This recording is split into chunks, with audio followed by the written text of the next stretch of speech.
تقول الله ودود يعني محب لكم عطوف. ولذلك في الحديث القدسي الذي جعل الله فيه منهج عباده المؤمنين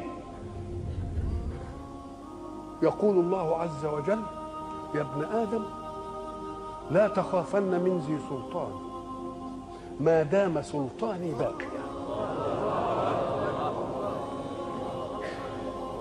وسلطاني لا ينفد أبدا. يا ابن آدم لا تخشى من ضيق الرزق، وخزائني ملآنة وخزائني لا تنفد أبدا. يا ابن آدم خلقتك للعبادة فلا تلعب، وضمنت لك رزقك فلا تتعب.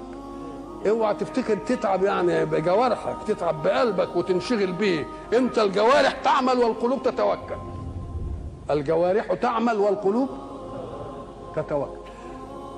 خلقتك للعبادة فلا تلعب، وضمنت لك رزقك فلا تتعب. فوعزتي وجلالي إن رضيت بما قسمته لك أرحت قلبك وبدنك، وكنت عندي محمودا. وإن أنت لم ترضى بما قسمته لك فوعزتي وجلالي لأسلطن عليك الدنيا تركض فيها ركض الوحوش في البرية، ثم لا يكون لك منها إلا ما قسمته لك.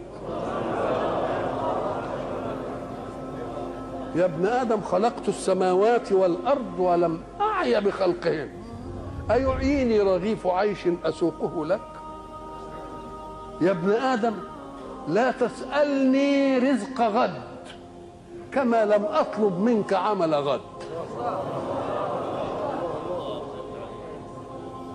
يا ابن آدم